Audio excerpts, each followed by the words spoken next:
This week on Common Grounds TV. The George Costanza of coffee sits down with us, and we go to the home of the Trailer Park Boys to meet one of the most popular baristas in Canada. So we launched this campaign called I Heart Dartmouth.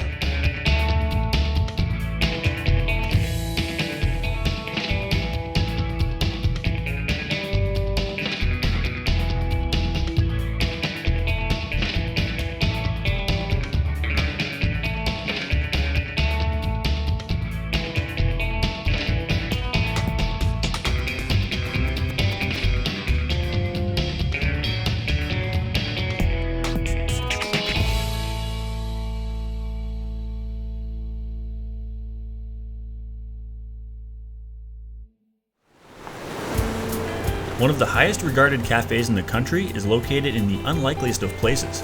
Known largely as the home of the Trailer Park Boys, Dartmouth is also home to 2 If by C, run by Zane Kelsall. We're here in Dartmouth with a guy who's come recommended by just about everybody in coffee from Vancouver all the way through to Toronto, Zane Kelsall. And he's going to tell us a little bit about what he's doing in Dartmouth. Originally, I came out here on vacation. I had been working in tea, not coffee, and I came out for vacation and fell in love with both the city and my now wife. So I moved out here and then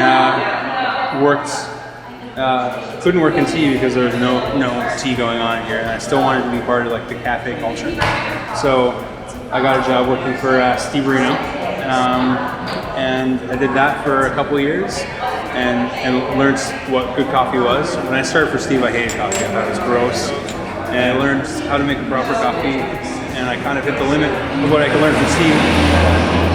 So I decided to move out west, and that's where I became acquainted with 49th Parallel and worked at Bumpy's Cafe as manager there, and then fell into the ever famous Artigiano clique. And when I felt like I learned all I could from them, moved back home and worked for Steve again for a year while I focused on bringing Dartmouth its first ever cafe espresso bar. We looked at a couple really dodgy areas and really just sketchy landlords, and we kind of had thrown up our hands and said, it's not going to happen in Dartmouth. We're going to have to look at Halifax. And as we were defeated driving in my business partner Tara's car, we saw this huge sign future building, cafe space available, needed, and we called the landlord. 5 minutes later, he was down here meeting us, showing us the shell of what was going to be a cafe. And then we just spent 6 months trying to convince them that we were the right people to go in. And that's how we got here. We didn't. What we did is we had a farmer's market location where we sold croissants and a little bit of 49th Parallel whole bean coffee. And then we were kind of able to get the community behind the idea of the cafe there. And then what we did is we made these little 1-inch pins, much like you'd see for an indie rock band. And we just littered the city in them. I think there's over 10,000 of them floating around the city now. And what they are little flying coffee cup and little flying croissant, almost done in a cute tattoo style. And then when we opened, we decided that Dartmouth had enough years being an underdog, so we launched this campaign called I Heart Dartmouth. So we printed up more pins, just layered the city in these I Heart Dartmouth pins. They were so popular that we then printed up T-shirts that said I Heart Dartmouth in them. And then the only ad we actually ever bought was a half-page ad in a local newspaper that just said I Heart Dartmouth. Didn't have our name on it, didn't at all. In fact, just I Heart Dartmouth. That's awesome. Yeah. As far as coffee to go, we brew every 5 minutes. We continually brew French presses. So if you're getting a coffee to go, it's a French press. Reason behind that is that we can put it in a cup right away. French press is one of the few forms of coffee that I find actually stands up to a wax-lined cup really well. And then if you're having coffee for here, we take 2 minutes to brew you a fresh cup in what's called a steep to release pour over. Number one is maintenance of our grinders. We change our burrs regularly and are really particular about making sure that they're 100% clean every single night, taken apart and reconstructed. So Most cafes do that once a month. We do it every single night. And that's one way to avoid the buildup of oils and stuff that cause clumping when it gets really humid.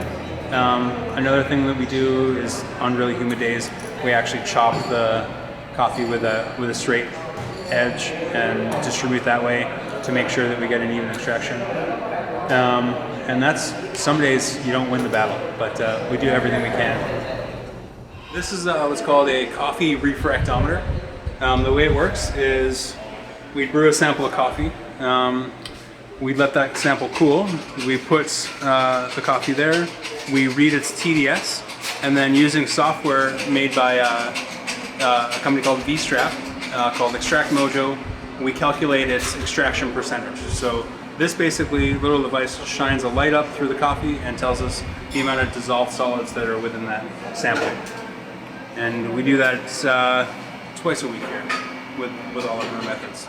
Yeah, the Barista Secret Handshake, or the Zane's Macchiato Special, is what we do is we charge the same price we would charge for a double macchiato, but we give you a single espresso first, followed by a single macchiato. So you get to use the coffee naked and then in milk. And what happens is, like, the espresso and its richness leaves all these oils and acidity on your tongue, and then you drink the macchiato right afterwards. And when the milk fats combine with that on your tongue, you get this like wonderful factory reaction that's really kind of wonderful. And it's kind of like the way to, if you're in a shop that you don't know, you order a single espresso followed by a single macchiato, and it's kind of like telling the barista to step their game up, or like, you know, I know what I'm doing kind of thing. Yeah. Some people merely consume coffee. Zane actually had it etched into his skin.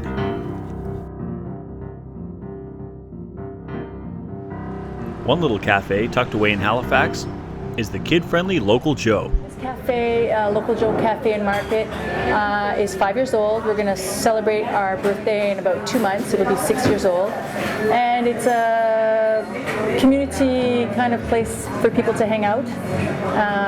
We opened it because there was nowhere to go in the neighborhood, and we wanted a place for kids and families to come, feel comfortable and not worry about making noise, and just kind of like a family atmosphere here. So we like to buy from local people. So we have a little Indian market next door. We buy all our spices from him, so we make our own chais. We like to support the little guy. So it's like we buy from them, they buy from us. You know, it's just, we help each other out.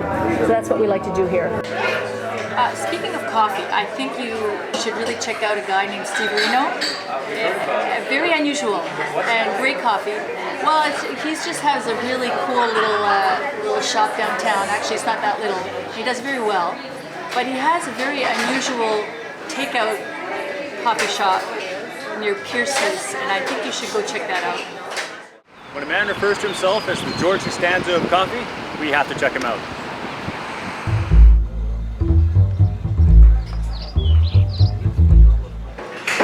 I have an engineering degree, but I never really practiced engineering too long. I became sort of a disgruntled engineer. And actually went into a period of semi-retirement for a few years before I opened this place up. Okay. So I needed to do something with my life. I didn't want to get back into engineering again, and I didn't want to work for anybody else. So I'm just looking for a space that just called to me. So it's I've done this sort of backwards from what most people do. Most people have the idea for a business, then they run around and they try to find a space and an idea to make the business work. I always knew that a cafe was needed in this area, and I had my eye on this building for a long time, and when it became available last November, I decided that this was the only location and the only business I wanted and was looking at to put in here.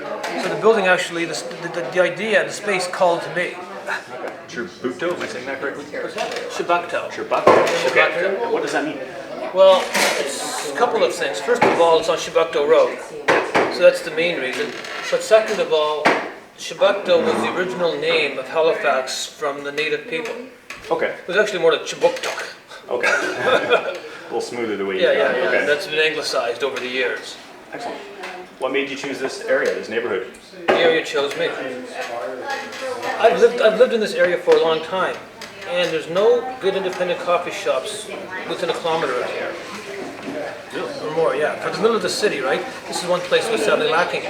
This building is the original farmhouse in the area. So this was the outskirts of Halifax when it was built. So this particular building was a farmhouse that was built in the 19th century, around 1895. And the rest of the neighborhood eventually built up around it. So the space itself has character. We're trying to preserve as much of that old character as possible to give it a homey atmosphere. For sure. As opposed to the institutional feel of a large chain store. Next week on Common Grounds TV, we visit a roaster and a UNESCO World Heritage Site, we continue our search for the grandfather of coffee, and we debunk the magnetic hill.